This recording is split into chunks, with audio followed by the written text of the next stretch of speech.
Welcome back programmers demo ক্যাম্পের আজকের লেকচারে সবাইকে স্বাগতম। লাস্ট লেকচারে আমরা ন্যানো কনভার্টারের এইচটিএমএল পোর্শনটুকু করেছিলাম এবং এইচটিএমএল টেমপ্লেট মোটামুটি রেডি, কিন্তু এখনও আমাদের ইউআইটা দেখতে এরকম হয়নি। তার পেছনে রিজন হচ্ছে আমরা এখনও সিএসএস অ্যাপ্লাই করিনি। তো আপনি যদি প্রিভিয়াস লেকচারগুলো দেখে না থাকেন তাহলে আই সাজেস্ট যে একেবারে প্লেলিস্টের শুরুর ভিডিও থেকে দেখা শুরু করুন, না হলে অনেক কিছুই মিস্টেক হয়ে যেতে পারে।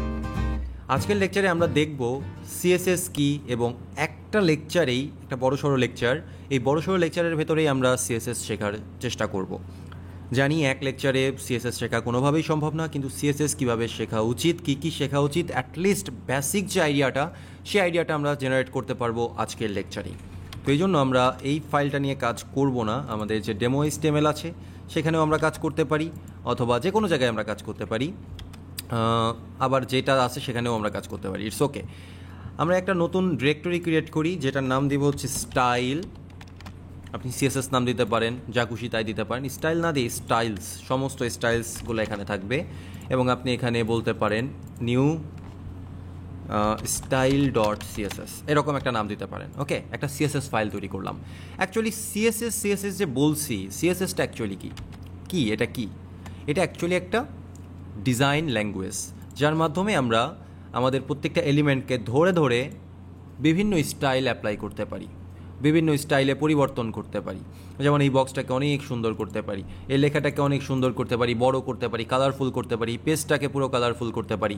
এইটা করার জন্য আমাদের কিছু আগে থেকে ডিফাইন করা আছে কিছু রুলস, সেই রুলসগুলো আমরা যদি লিখে দেই তাহলেই স্টাইলটা হয়ে যাবে। সিএসএস কোডটা দেখতে এরকম অনেকটা। প্রত্যেকটা এইচটিএমএল এলিমেন্টের উপরে আমরা স্পেসিফিকভাবে আলাদা আলাদা করে স্টাইল অ্যাপ্লাই করতে পারি, এবং সেটা লেখার স্টাইল বা সেটা লেখার সিস্টেম হচ্ছে এরকম। তাহলে কি বুঝলাম? এটা একটা ল্যাঙ্গুয়েজ, যে ল্যাঙ্গুয়েজে লজিক নেই অনেকেই বলবে, কিন্তু এখানে সুন্দর করে ডিজাইন করতে চাইলে আপনাকে অবশ্যই লজিক নিয়ে ভাবতে হবে, অনেক কিছু চিন্তাভাবনার প্রয়োজন আছে। বেসিকভাবে তেমন লজিকের দরকার পড়ে না, কিন্তু অ্যাডভান্স লেভেলের অ্যাপ্লিকেশন ডিজাইন করতে গেলে অবশ্যই দরকার আছে। এই যে সাইটটা আমরা দেখছি, এই সাইটের যদি সিএসএসটা না থাকতো তাহলে কীরকম চেহারা হতো একটু দেখার চেষ্টা করি। ইন্সপেক্ট এলিমেন্টে যাই, যদি এখন জানি না এটা সিএসএসটাকে অফ করা যাবে কি না। হেড সেকশন থেকে যদি সিএসএস অফ করে দেওয়া হয় তাহলে আসলে হবে না। এখন এই পেজটার আপনার যা কিছু আছে সব কিছু এইচটিএমএল আর সিএসএস। এই পেজটাতে আমরা একটা ওয়েবসাইটে ভিজিট করার পরে যা কিছু দেখতে পাই, যা যা ইউজার ইন্টারাকশন সৌন্দর্য দেখতে পাই, তার 90%ই তৈরি করা হয় সিএসএস দিয়ে। কিছু কিছু জায়গায় আমাদের জাভাস্ক্রিপ্টের প্রয়োজন আছে, কিন্তু মোস্ট অফ দ্য কেস আমরা সিএসএস দিয়েই একটা ওয়েবসাইটের ইউআই সুন্দর করে ডিজাইন করে ফেলতে পারি। তাহলে সিএসএস কি সেটা মোটামুটি বোঝা গেল। এবার আমরা সিএসএসের কিছু কার্যকলাপ দেখব। সিএসএস প্রথমেই যে জিনিসটা লাগবে সেটা হচ্ছে সিএসএস কোথায় ব্যবহার করতে হয়। এইচটিএমএল ছাড়া সিএসএসের কোনো গুরুত্ব নেই।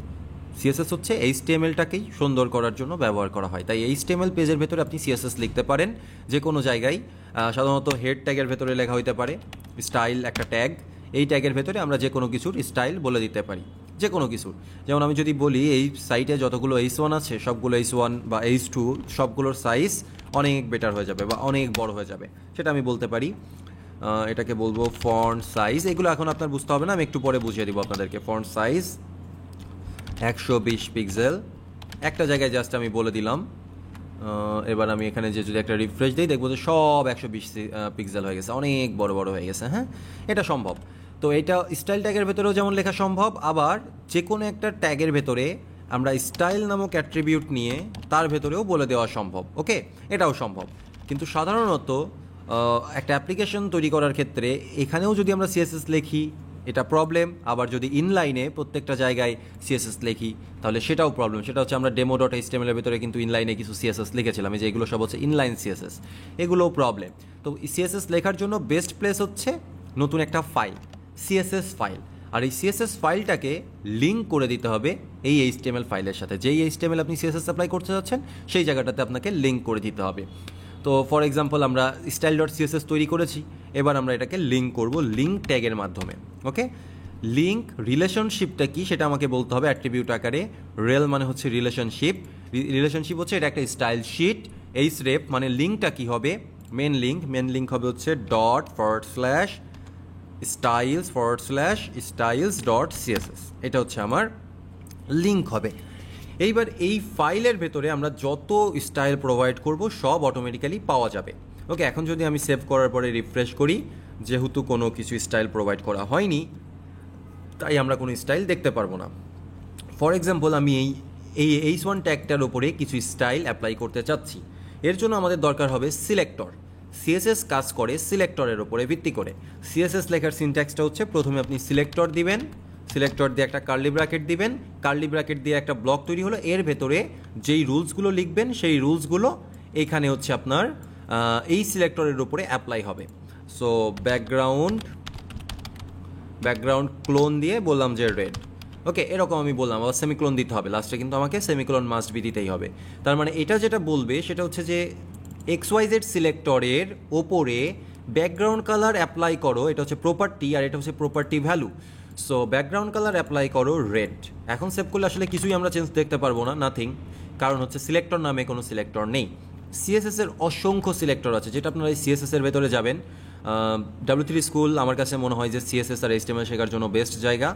সো এখানে যাবেন, যাওয়ার পরে আপনি আস্তে আস্তে ঘাটবেন, দেখবেন যে অনেক রকমের সিনট্যাক্স আছে, সিলেক্টরস আছে, ইচ অ্যান্ড এভরিথিং। এই যেটা বলছিলাম সেটা হচ্ছে সিলেক্টর, ডিক্লারেশন, তারপর হচ্ছে প্রপার্টি ভ্যালু, সেমিক্লোন দিয়ে একটা ডিক্লারেশনকে অফ শেষ করতে হবে, তারপরে নতুন স্টেটমেন্টের জন্য আবার প্রপার্টি ভ্যালু, এইভাবে করে দিতে হবে কার্লি ব্র্যাকেট বা সেকেন্ড ব্র্যাকেটের ভেতরে।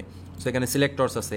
সিলেক্টরস অনেক রকমের হয়, আপনি ইচ্ছা করলে ট্যাগ নেম দিয়ে সিলেক্ট করতে পারেন, আপনি ইচ্ছা করলে আইডি দিয়ে, ক্লাস দিয়ে সিলেক্ট করতে পারেন, আপনি ইচ্ছা করলে বিভিন্ন অ্যাট্রিবিউটস দিয়ে সিলেক্ট করতে পারেন, আপনি প্যারেন্ট চাইল্ড সম্পর্ককে সিলেক্ট করতে পারেন, অনেক কিছুভাবে আপনি সিলেক্ট করতে পারেন। আমরা এখনই সব কিছু শিখে ফেলবো না, আমরা বেসিকভাবে শিখবো। তো আমরা h1 ট্যাগের ওপরে অ্যাপ্লাই করতে চাচ্ছিলাম কিছু একটা, সো আমরা h1 ট্যাগকে সিলেক্ট করবো, এখানে বলবো h1। তো যদি আমাদের আইডি দিতে হতো তাহলে আমি বলতাম হ্যাশ, আইডি মানে হ্যাশ মানে আইডি, এইটা মাথায় রাখতে হবে, ঠিক আছে। এবার যখন আপনি ভিএস কোডে এটার উপরে হোভার করবেন তখন দেখবেন যে element ID equal to h1, এটা দেখাচ্ছে যে এটার আইডি h1। আপনি যদি ডট ব্যবহার করতেন তাহলে সেটা হতো ক্লাস, ওকে, ক্লাস। আর আমি যখন শুধু h1 ব্যবহার করছি তার মানে হবে কি, যে কোনো কিছু যেটা ট্যাগ h1 তার উপরে অ্যাপ্লাই হবে। সো আমি ব্যাকগ্রাউন্ড বললাম রেড বলার পরে আমি এখানে যে রিফ্রেশ করলাম কিচ্ছু দেখতে পেলাম না, h1-এর ব্যাকগ্রাউন্ডে কিচ্ছু হয়নি। কেন কিছু হয়নি? ব্যাকগ্রাউন্ড না দিয়ে আমি আসলে এখানে কালার দিব, কালার। এবার আশা করা যায় যে কিছু একটা হবে, কিন্তু তাও কিচ্ছু হয়নি। ওয়াই, কিচ্ছু কেন হয়নি?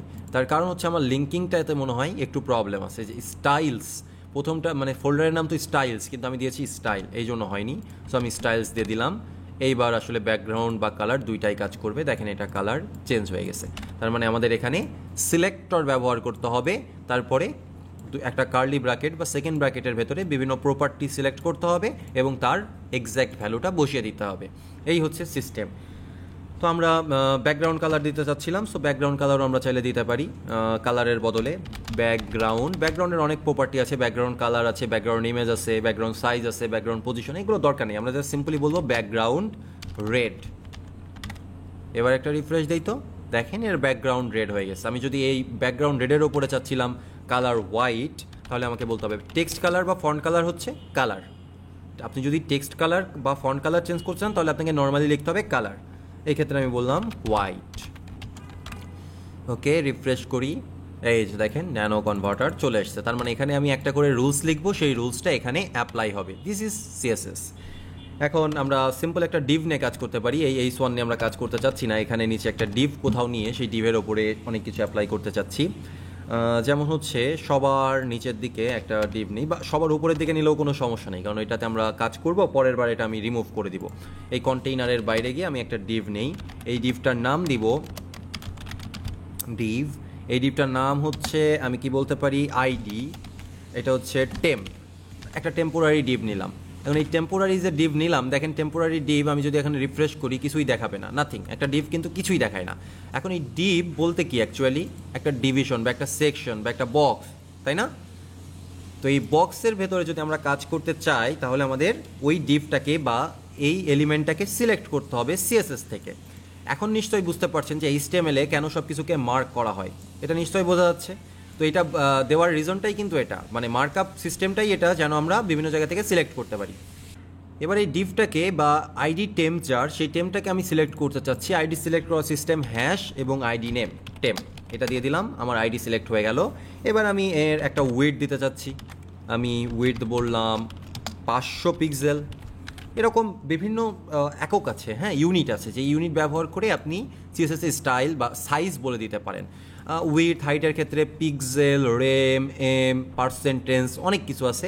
তো বেসিকটা হচ্ছে পিক্সেল, আমি এত পিক্সেল সাইজ চাচ্ছি, তো আমি সেভ করি। আপনি এখনও কিচ্ছু দেখতে পারবেন না। এবার আমি একটা হাইট দিয়ে দিই, HEIGHT হাইট বলে দিলাম 200 পিক্সেল, অর্থাৎ লম্বায় 200 পিক্সেল হবে। তো এবার একটু রিফ্রেশ করি, দেখেন কিছু তো দেখা যাচ্ছে না, কিছুই দেখা যাচ্ছে না, কিন্তু 200 পিক্সেল জায়গা আমাকে ছেড়ে দিয়েছে, কারণ এই যে ডিভটা 200 পিক্সেল জায়গা নিচ্ছে। এর কাজ শেষ হওয়ার পরেই এর কাজ শুরু হবে, যেহেতু এর কিছু থাকুক না থাকুক, কন্টেন্ট থাকুক না থাকুক, 200 পিক্সেলের হাইট, তার মানে এ কখনোই প্রথম থেকে শুরু হতে পারবে না, 200 পিক্সেল পর থেকেই শুরু হচ্ছে, এটাই সিস্টেম। ওকে, তারপরেও আমরা এখনও কিছু দেখতে পাচ্ছি না, আমরা একটা ব্যাকগ্রাউন্ড কালার দেখতে চাই। সো ব্যাকগ্রাউন্ড কালার আমি বললাম কি বলা যেতে পারে, পেল গ্রিন বলা যেতে পারে, বা পেল গোল্ডেন রড, এরকম অনেক কিছু কালার আছে, সেগুলো বলা যেতে পারে। এবার একটা রিফ্রেশ করি, দেখেন এখানে একটা কালার চলে আসছে। এর উইডথ কিন্তু 100% না, এর উইডথ কত পিক্সেল, এর উইডথ হচ্ছে 500 পিক্সেল, আর হাইট 200 পিক্সেল, সেটাই আমরা এখানে দেখতে পাচ্ছি ক্লিয়ারলি। এর ভেতরে আমি বিভিন্ন রাখতে পারি, মানে উইথ হাইট অনেক কিছুই সেট করা যেতে পারে। উইথ হাইট খুবই কমন, সব জায়গায় আমাদের প্রয়োজন হয়। ব্যাকগ্রাউন্ড কালার আমাদের সব জায়গায় প্রয়োজন হয়। তারপরে এর ভেতরে টেক্সট থাকতে পারে, যেমন এর ভেতরে আমি একটা H1 ট্যাগ ব্যবহার করতে পারি। H1 ট্যাগ ব্যবহার করে বলতে পারি হ্যালো সিএসএস। এর ভেতরে আমি একটা প্যারাগ্রাফ ট্যাগ ব্যবহার করতে পারি, প্যারাগ্রাফ ট্যাগ ব্যবহার করে বললাম লোডেম, নট লাইক দ্যাট, লোডেম। ওকে, এরকম কিছু একটা বললাম। এবার আমি ব্রাউজারে যে দেখি যে কী অবস্থা, দেখেন এরকম অবস্থা, কিন্তু দেখতে খুবই বাজে। তো আমি এই টেক্সটগুলোর চেহারা চেঞ্জ করে ফেলতে পারি। টেক্সটগুলোর চেহারা যদি আমি চেঞ্জ করতে চাই, তাহলে আমাকে কি করতে হবে, তাহলে আমাকে আবার সিএসএস লিখতে হবে। তো আমি যদি নর্মালি বলি H1-এর চেহারা আমি চেঞ্জ করব, আমি বললাম নর্মালি, আমি একটার পরে একটা রুলস এখানে লিখে যেতে পারি, হ্যাঁ এক একটা করে সিলেক্টর ধরবো এবং তার রুলস এখানে লিখে যাবো, এটা লজিক্যাল। তো আমি H1-এর ক্ষেত্রে বললাম কালার হবে ইয়েলো, খেয়াল করেন আমি কালার বললাম ইয়েলো, এই H1-টার যেন কালার হয় সেটা বলেছিলাম, বাট অ্যাট এর সেম টাইম দুইটাই আপডেট হয়ে গেছে, দুইটার কালারই ইয়েলো হয়ে গেছে। কি বাজে না ব্যাপারটা? আমি তো চাচ্ছিলাম শুধুমাত্র এর ভেতরকার যেই H1 আছে সেই H1-টা চেঞ্জ হবে। হ্যাঁ, সেটা হয়নি, কারণ হচ্ছে আমরা গ্লোবালি বলেছি H1 বলতে একটা HTML পেজে যতগুলো H1 ট্যাগ থাকবে সবগুলো আপডেট হবে। ইন দ্যাট কেস আমরা যদি চাই যে শুধুমাত্র টেম্পের ভেতরে যে কয়টা H1 আছে সে কয়টা চেঞ্জ হবে, তাহলে আমাকে সামনে বলতে হবে টেম্প, এবার স্পেস দিয়ে H1। এবার আপনি যদি এখানে হোভার করেন তাহলে দেখবেন যে এই দেখেন টেম্প আইডি H1 এর ভেতরে আছে। ওকে, এর ভেতরেরটাই শুধুমাত্র চেঞ্জ হবে। তো এবার আমি সেভ করে রান করি, দেখেন এর ভেতরেরটা কালারটা চেঞ্জ হয়েছে, কিন্তু বাইরের কালারটা চেঞ্জ হয়নি।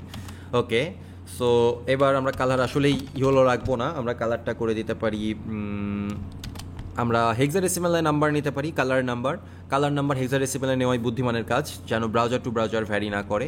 সো আমি বললাম 22222। এরপরে আমি বললাম অ্যালাইনমেন্ট, টেক্সট নিয়ে আমার কিছু কাজ করতে হবে। আমি ফন্ট, এখানে দেখেন যে ফন্টের চেহারাটা আমার ভালো লাগছে না, সো আমি এটার ফন্ট ফ্যামিলি চেঞ্জ করে দিতে পারি। সো বলতে পারি ফন্ট ফ্যামিলি স্যান্স সেরিফ বলতে পারি, আমি বলতে পারি এরিয়াল হেলভেটিকা, এটা বলতে পারি। আপনার পছন্দ মতো ফন্ট আপনি ব্যবহার করতে পারেন। এবার দেখেন ফন্টের চেহারাটা, এইটার ফন্টের চেহারা আর এইটার ফন্টের চেহারা কিন্তু চেঞ্জ হয়ে গেছে। এবার আমি এই ফন্টটাকে বা টেক্সটটাকে অ্যালাইন করতে পারি মাঝখানে, আমি চাইলেই সেটা করতে পারি। সো আমি বলতে পারি টেক্সট অ্যালাইন নান আছে, তো আমি এটাকে বলতে পারি সেন্টার সেমিক্লোন। এবার দেখেন এটা সেন্টারে অ্যালাইন হয়ে যাবে, দুই পাশ থেকে সমান জায়গা ছেড়ে একেবারে মাঝখানে বসে যাবে। কি মজার না ব্যাপারটা? অনেক মজার। তার মানে আমি এখানে একটা করে রুলস লিখবো, সেই রুলসটাই এখানে অ্যাপ্লাই হবে। ঠিক আছে, একটা করে রুলস লিখবো, সেই রুলসটাই এখানে অ্যাপ্লাই হবে। আর কি করতে পারি? আর খেয়াল করেন আমরা যখন এই বক্সটা নিয়ে কাজ করছি, এই টেক্সটটা একেবারে উপর থেকে গায়ে গায়ে মিশে আছে, এই টেক্সটটাও চারপাশ থেকে একদম মানে সমান গায়ে গায়ে মিশে গেছে। একটু মাঝখানে ভেতরের দিকে ফাঁকা থাকলে ভালো লাগতো, কিন্তু এই ফাঁকাটা আমি কোথায় রাখবো? এই ফাঁকাটা আমি H1-এর ক্ষেত্রে মার্জিন দিতে পারি, যে উপর থেকে কিছু জায়গা ছেড়ে দিয়ে আসবে। আমি আবার এই বক্সের ভেতরে প্যাডিং দিতে পারি। সো আমি এখানে বলতে পারি প্যাডিং মার্জিন আমি একটু পরে শিখবো, padding is equal to 16 pixel, এরকম আমি বলে দিতে পারি। এবার খেয়াল করবেন যে দুই দিক থেকেই চেপে গেছে সুন্দরভাবে। আবার আমার সাইজটাও কিন্তু একটু বড় হয়ে গেছে। আমার যে বক্সটা ছিল, বক্সের সাইজটা 300 পিক্সেল 500 পিক্সেল নেই, তার থেকে একটু বড় হয়ে গেছে, হাইটও একটু বড় হয়ে গেছে। সেই প্রবলেমটা সলভ করা যাবে অন্য অন্য ইস্যুতে, কিন্তু এখন আর গায়ে গায়ে মিশে নেই, এখন একটু জায়গা ছেড়ে দিয়েছে। দ্যাটস কুল, এটা অসাম। এবং আমরা এবার হচ্ছে প্যারাগ্রাফ নিয়ে কিছু কাজ করতে চাচ্ছি। প্যারাগ্রাফ নিয়ে যদি আমি কাজ করতে চাই তাহলে আমাকে বলতে হবে টেম্পের ভেতরকার প্যারাগ্রাফটা নিয়ে আমি কাজ করতে চাচ্ছি। ইন দ্যাট কেস আমি কালার চেক করে দিই। কালার চেঞ্জ করে আমি বললাম কালার হবে হচ্ছে 424242, এইটা হবে হচ্ছে এর কালার। আপনি রিলোড করেন, দেখেন কালারটা একটু হালকা হয়ে গেল। ওকে, এইটার থেকে একটু হালকা হয়ে গেল, এটা কন্ট্রাস্টের জন্য আমি ব্যবহার করলাম। এবার আমি ফন্ট ফ্যামিলি, এটার ক্ষেত্রেও বলতে পারি ফন্ট ফ্যামিলি এরিয়াল হেলভেটিকা, যেটা এটা আমি বলে দিলাম। আর টেক্সট অ্যালাইনমেন্ট যেমন আছে তেমনই থাক। আমি বলতে চাচ্ছি এই লাইনের যে হাইটটা, হ্যাঁ, একটু বেশি হবে, একদম গায়ে গায়ে লেগে আছে। তো আমি এখানে বলতে পারি লাইন হাইট 1.1, এটা আমি বলতে পারি। এবার একটু খেয়াল করেন তো, ইয়েস, একটু ফাঁকা ফাঁকা হয়েছে, কিন্তু ফন্ট সাইজ একটু বড় হয়ে গেছে। সো আমার লাইন হাইটটা আরেকটু বড় দিতে হবে, 1.2 দিয়ে দেখা যেতে পারে যে কী অবস্থা দাঁড়ায়। ইয়েস, এবার একটু বেটার লাগছে। তারপরে দেখেন যে এই যে টেক্সটগুলো, হ্যাঁ, এই টেক্সটগুলো কি হচ্ছে, এখানে শেষ হচ্ছে, এখানে শেষ হচ্ছে, কোনোটা এক একটা জায়গায় এক একটা শেষ হচ্ছে। তো আমি এটাকে জাস্টিফাই করে দিতে পারি। এই ক্ষেত্রে টেক্সট অ্যালাইনমেন্ট হবে হচ্ছে জাস্টিফাইড, টেক্সট অ্যালাইনমেন্ট জাস্টিফাই। ওকে, আমি এটা বলতে পারি, কিন্তু এখানে কেন একটা ইরোর দেখাচ্ছে, টেক্সট অ্যালাইনমেন্ট হবে না, টেক্সট অ্যালাইন হবে, টেক্সট অ্যালাইন জাস্টিফাই। ওকে, সো এবার আমি রিফ্রেশ করি, দেখবেন যে সব সমান সমান, এখানেও যেভাবে শেষ হচ্ছে এখানেও সেভাবে শুরু হচ্ছে, একদম সে। মাঝখানে কিছুটা স্পেসিং হয়, আমরা জানি জাস্টিফাই করলে পরে মাঝখানে স্পেস নিয়ে নেয়, ইটস ওকে। আমরা জাস্টিফাই করতে পারছি কিনা সেটা দেখাটা ইম্পর্টেন্ট ছিল। ওকে, সো সেটা আমরা করতে পারছি। আমরা যদি একটা বাটন নিতাম তাহলে কি হতো, ফর এক্সাম্পল এখানে আমার একটা বাটনও আছে, আমি এখানে বললাম যে একটা বাটন ক্লিক মি, বা ক্লিক মির বদলে লার্ন মোর, এটা সাধারণত থাকে সব জায়গায় লার্ন মোর। সো এই বাটনটা যদি আমি ডিজাইন করতে চাই তাহলে কি করতে হবে, এই বাটনটাকে আমি সেন্টারে নিয়ে আসতে পারি। এই বাটনটাকে যদি আমি সেন্টারে আনতে চাই তাহলে আমার এক্সট্রা কিছু কাজ আছে। তবে আমি প্রথমে বাটনের ডিজাইনটা নিয়ে কাজ করি, টেম্প বাটন, ঠিক আছে, টেম্প বাটন, টেম্পের ভেতর যে বাটনটা আছে তার উইডথ আমি সেট করে দিতে পারি। উইডথ বলতে পারি আমি 100 পিক্সেল, আমি হাইট বলতে পারি 50 পিক্সেল, ঠিক আছে। এবার আমি একটু রিফ্রেশ করি, তো দেখেন এই যে বাটন এইরকমভাবে হয়ে গেছে, যদিও ওভারলে হয়ে বাইরে চলে এসছে, ইটস ওকে, এটা নিয়ে আমরা পরে আলোচনা করব। যদি আমরা এখানে হাইট না দিতাম তাহলে ওভারলে হতো না, এখানে হাইট দেওয়ার কারণে আসলে ওভারলেটা হয়েছে, ঠিক আছে। হাইট যদি না থাকতো অটোমেটিক্যালি হাইট বেড়ে যেত। সো হাইট থাক আপাতত। আমাদের একটা বাটন তৈরি হয়েছে, সেটা আমরা দেখতে পাচ্ছি। আর এত বড় হাইটের আমার দরকার নেই, আমি 80 পিক্সেল করে দেই, আর এটা হচ্ছে 25 বা 35 পিক্সেল করে দেই, তাহলে বোধহয় বেটার হবে। Yes, much better. এবার আমি এর ব্যাকগ্রাউন্ড কালার চেঞ্জ করতে পারি। ব্যাকগ্রাউন্ড কালার চেঞ্জ করে আমি বললাম যে এটার ব্যাকগ্রাউন্ড কালার কী দিলে ভালো হয়। এটার ব্যাকগ্রাউন্ড কালার ব্ল্যাক দিয়ে দিতে পারি আমি পুরোপুরি, ব্ল্যাকের আবার হেক্সা কোড হচ্ছে সিম্পলি 00000, এটা হচ্ছে ব্ল্যাকের হেক্সা কোড। এবং এর ফন্ট কালার তখন হয়ে যাবে হচ্ছে হোয়াইট, মানে হচ্ছে FFFFF, 6টা F, এটা হচ্ছে হোয়াইট। এবার একটু দেখি তো কী অবস্থা দাঁড়ায়, দেখেন এইরকম। এর সাইডে আবার দেখতে খুবই বাজে দেখা যাচ্ছে, এটা আসছে বর্ডার এবং আউটলাইনের কারণে। হ্যাঁ, সো বর্ডার আর আউটলাইন আপনি চাইলে অফ করে দিতে পারেন। সো আমি বললাম বর্ডার নান, আউটলাইন নান। এবার দেখবেন যে আবার চেহারাটা একটু ডিফারেন্ট চলে এসছে। হ্যাঁ, কিন্তু এটা যে একটা বাটন সেটা বোঝাই যাচ্ছে না। এটার উপরে হোভার করলে, যদি হোভার বলতে এর উপরে কার্সার নিয়ে গেলে পরে যদি হাত আইকন চলে আসতো তাহলে বুঝতে পারতাম যে এটা বাটন। সেটাও আমরা কন্ট্রোল করতে পারি কিভাবে, কার্সর পয়েন্টার, কার্সর বলে দিলাম পয়েন্টার। দেখেন এবারে এখানে হাত আসছে, কি মজার না ব্যাপারটা, অনেক মজার। তো এরকম সিএসএস এর হাজার হাজার রুলস তৈরি করে রাখা আছে, যেগুলো শেখার কিছু নেই। টু বি অনেস্ট, সিএসএস এর কোর কনসেপ্ট খুবই সিম্পল, অল্প কয়েকটা কোর কনসেপ্ট আছে যেই কোর কনসেপ্টগুলো শিখতে হয়। বাকি এই রুলসগুলো মুখস্থ করারও কিছু নেই, জানারও কিছু নেই, শেখারও কিছু নেই। হ্যাঁ, একবার আমাকে দেখতেই হবে যে কোথায় কি রুলস আছে, কি রুলস অ্যাপ্লাই করলে কি হয়, সেটা আমাদেরকে প্রথমে জানতেই হবে অ্যাজ এ বিগিনার্স। এটা প্র্যাকটিস করতে হবে, বিভিন্ন ওয়েবসাইট ধরতে হবে, ধরে ধরে ধরে ধরে ধরে ধরে প্র্যাকটিস করতে হবে, তৈরি করতে হবে। তখন এই রুলসগুলো অটোমেটিক্যালি আপনার মাথায় চলে আসবে, যেগুলো আপনি বারবার বারবার বারবার ব্যবহার করবেন সেগুলো আপনার মাথায় চলে আসবে। কিন্তু যদি আপনি বলেন বা আমি একদম ইচ অ্যান্ড এভরিথিং সিএসএসে শিখে ফেলবো, এটা কখনোই পসিবল না।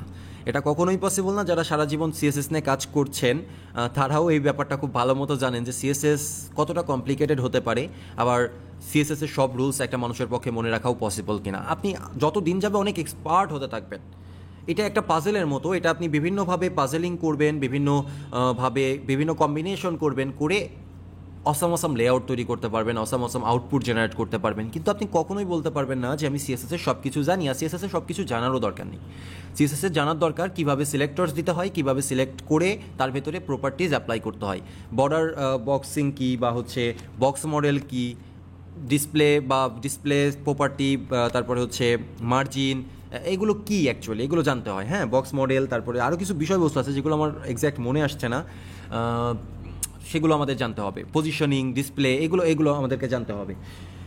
অল্প কয়েকটা সিস্টেম। তারপর অ্যানিমেশন খুবই গুরুত্বপূর্ণ একটা পোর্শন সিএসএসের ক্ষেত্রে।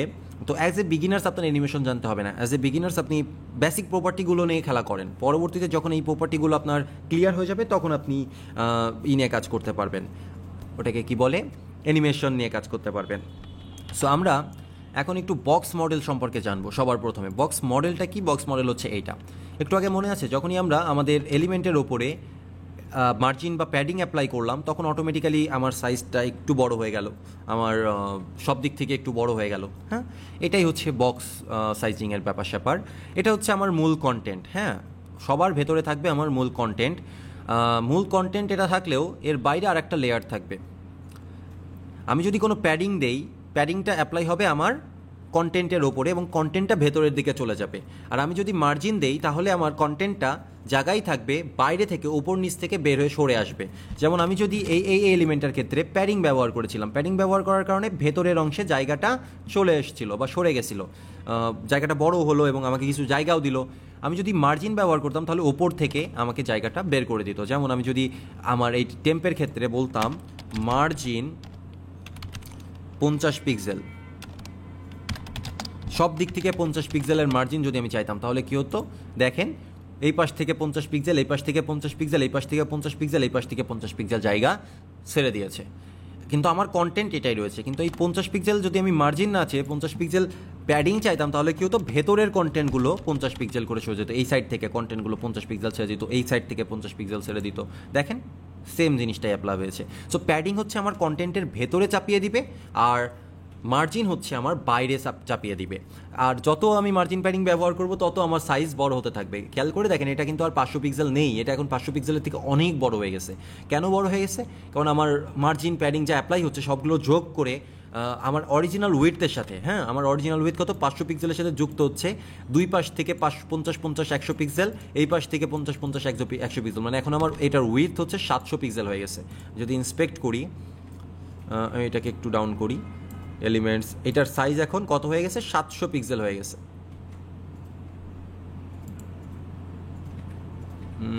কোথাও দেখা যাচ্ছে এই যে হাইট 200 না, এখান থেকে ওইভাবে বোঝা যাচ্ছে না। আসলে আমি সাফারি ইউজ করছি, সাফারি ইউজ করার কারণে একটু ইস্যু ক্রিয়েট হচ্ছে। অন্য ব্রাউজার ইউজ করলে পরে ভালো হতো, সাফারি ইউজ না করে। তো এইটার উইথ হচ্ছে আপনার 700 পিক্সেল, এইটার উইথ শুধুমাত্র 500 পিক্সেল, এইটার উইথ হচ্ছে 500 পিক্সেল, বাট বাইরেরটা সহ আপনার উইথ হচ্ছে 700 পিক্সেল, এই বাইরে সহ, কারণ এখানেও আপনি জায়গা নিয়েছেন। হ্যাঁ, প্যাডিংয়ের জন্য 100 পিক্সেল যুক্ত হয়েছে, আর মার্জিনের জন্য 100 পিক্সেল যুক্ত হয়েছে, টোটাল 700 পিক্সেল হয়ে গেছে। তো এটাই হচ্ছে বক্স সাইজিং। এটার বাইরে আবার একটা বর্ডার আছে। আমি যদি এখানে একটা বর্ডার অ্যাপ্লাই করি, বর্ডারটা কোথায় অ্যাপ্লাই হয় দেখেন, আমি যদি এখানে বলি বর্ডার 1 পিক্সেল সলিড, মানে 1 পিক্সেল বলতে আমি বললাম বর্ডার কত সাইজ হবে, বর্ডার সাইজ কত হবে, এটার টাইপ কি হবে, সলিড টাইপের হবে। আর এবার কালার বলতে হবে, কালার আমি বললাম রেড, সিম্পলি বোঝার জন্য। ওকে, সো বর্ডার দিলে কোথায় আসে দেখেন তো, এই যে এখানে বর্ডার এসছে, বর্ডারটা এসছে আমার এলিমেন্টের ওপরে। আবার আমি এখানে আউটলাইনও যুক্ত করতে পারি, আউটলাইন নান আছে, তো আমি এখানে বললাম যে 5 পিক্সেল ড্যাশড ব্ল্যাক, এটাও আমি করতে পারি ব্ল্যাক কালারের। বর্ডারের বাইরে হয় আউটলাইন, আর আউটলাইনের ভেতরে হয় বর্ডার। ঠিক আছে, এই যে এটা আমার আউটলাইন এবং বর্ডার একদম কাছাকাছি, তবে বর্ডারটা হচ্ছে আমার কন্টেন্টের ভেতরে আসবে আর আউটলাইনটা হবে কন্টেন্টের বাইরে, মেন কন্টেন্টের বাইরে। সো এই হচ্ছে বেসিক বর্ডার বক্স। আমরা এই জিনিসটাকে আরও সুন্দর করতে পারতাম যদি বক্স সাইজিং বলে দিতাম যে বক্স সাইজিং হবে বর্ডার বক্স। বক্স সাইজিং যদি আমরা বর্ডার বক্স ব্যবহার করতাম তাহলে আমি মার্জিন প্যাডিং যাই অ্যাপ্লাই করি না কেন সেটা আমার অরিজিনাল সাইজের ওপরে কোনো ইম্প্যাক্ট ফেলতো না। সো জাস্ট আমরা প্যাডিং দেওয়ার আগে বলতাম বক্স সাইজিং বর্ডার বক্স। এটা আমি রিফ্রেশ করি, এবার দেখেন আমার কন্টেন্টের অবস্থা খুব খারাপ হয়ে গেছে। কন্টেন্টের ওপরে যে 50% প্যাডিং ইফেক্ট পড়েছে সেই ইফেক্টের কারণে সব কিছু হারা হয়ে গেছে, কিন্তু আমার অরিজিনাল যে সাইজটা বক্সের সাইজটা সেই বক্সের সাইজ 500 পিক্সেলের রয়েছে, এটা কিন্তু বৃদ্ধি পাইনি, আগের মতো 600 পিক্সেল হয়ে যায়নি 100 পিক্সেল প্যাডিংয়ের কারণে। তো এখানে আমার আসলে এত পিক্সেল দেওয়ার দরকার নেই প্যাডিংয়ের ক্ষেত্রে আমি 10 পিক্সেল দিতে পারি, 10 পিক্সেল মোর দ্যান এনাফ। ওকে, সো 10 পিক্সেল দিয়ে দিলাম, এইবার মোটামুটি তাও একটু দেখার মতো আছে, ইজিলি বোঝা যাচ্ছে। ওকে, সো এই হচ্ছে আপনার বক্স সাইজিং।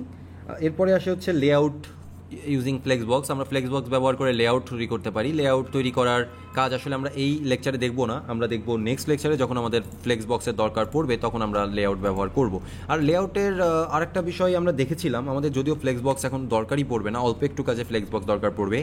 ফ্লেক্স বক্স আপনারা আমাদের চ্যানেলে যে ফ্লেক্স বক্সের ক্র্যাশ কোর্স পাবেন, আমাদের চ্যানেলে সার্চ করলে ফ্লেক্স বক্সের একটা ক্র্যাশ কোর্স পাবেন। যেহেতু এটা সিএসএস এর প্রপার কোর্স না, সিএসএস নিয়ে আমরা proper each and every details নিয়ে আলোচনা করবো অবশ্যই ন্যানো ক্যাম্পে, কিন্তু এটা যেহেতু সিএসএস এর কমপ্লিট কোর্স না তাই আমরা এখানে খুব বেশি বিষয় নিয়ে আলোচনা করছি না, জাস্ট আপনাদের সিএসএস এর সাথে পরিচয় করিয়ে দিচ্ছি। এবার আপনি যেটা করতে পারেন সেটা হচ্ছে w3schools.com এ যেতে পারেন, যাওয়ার পরে সেখান থেকে সিলেক্টরস, তারপরে background, colour, border, margin, padding, height, with, box model, outline, text, fonts, এই যে পোর্শনগুলো আছে এই পোর্শনগুলো আপনি দেখে নিতে পারেন, সব সেম। হ্যাঁ, এখানে আপনার ফ্লোরটা একটু ডিস্টার্ব করতে পারে, ফ্লোটের কাজটা একটু ডিস্টার্ব করতে পারে, বাকি কোনো কিছু আসলে আপনাকে ডিস্টার্ব করবে না। খুব সিম্পল, আপনি একটা কিছু লিখবেন সেটাই অ্যাপ্লাই হবে। আমরা বর্ডার দিতে চাচ্ছি, বর্ডার দেওয়া আমি কেবলই দেখে ফেলেছি যে বর্ডার কেমনে দিতে হয়। Just box sizing border 1 pixel solid বা ড্যাশড ব্ল্যাক আমি দিয়ে দিতে পারি। সো আমি 1 পিক্সেলের বদলে 2 পিক্সেলও দিতে পারি, এটা সঠিকভাবে কাজ করবে। মানে এইভাবে করে আমাদের রুলস অ্যাপ্লাই করতে হবে। এই রুলসগুলো সব এখানে লেখা আছে। কোথায় লেখা আছে? সিএসএস এর এই w3schools-এর সিএসএস সেকশনে লেখা আছে। আপনি সেখানে লিখে দেন, লিখে প্র্যাকটিস করেন। তারপরে এই যে w3school-এর মতো একটা সাইটের প্র্যাকটিস করে ফেলেন, তাহলেই আপনি দেখবেন যে আস্তে আস্তে বানাইতে পারছেন। সো আমরা আমাদের এই লেকচারটাকে এই পর্যন্তই রাখতে চাচ্ছি, খুব বেশি দূরে আমি যেতে চাচ্ছি না, কারণ এটা সিএসএস এমন কোনো বিষয় না যে বিষয়টা আমি আপনাকে একটা লেকচার বা 2টা লেকচারে শেষ করে দিতে পারবো। আমি আপনাকে ধরিয়ে দিতে পারবো সিএসএস, আর যদি আমি সিএসএস সম্পূর্ণ শেষ করতে চাই তাহলে আমার অন্তপক্ষে 40 ঘন্টার একটা কোর্স বানাইতে হবে।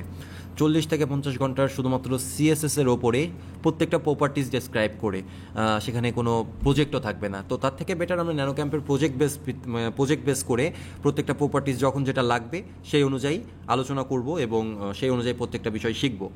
কারণ প্রত্যেকটা সিএসএস এ হাজার হাজার প্রপার্টিজ থাকলেও এই হাজার প্রপার্টিজের আমাদের কোনো দরকার নেই, সবসময় দরকার হয় না। মোস্ট অফ দ্য কেস দেখা যাচ্ছে height, with, background, box sizing, unit, এই টাইপের কিছু বিষয়বস্তু আমাদের দরকার পড়ে। এবং এখান থেকে আপনি দেখতে পাচ্ছেন সিএসএস রেফারেন্সের প্রপার্টিজের কী রেফারেন্স আছে, সিলেক্টরসের রেফারেন্স, ফাংশনের রেফারেন্স, অ্যানিমেটেবল রেফারেন্স, তারপরে oral reference, CSS units, colour, default values, browser support, এই বিষয়গুলো আপনারা একটু রেফারেন্স থেকে দেখে নেবেন এবং স্টাডি করবেন। অবশ্যই স্টাডি না করলে কোনোভাবেই সম্ভব না।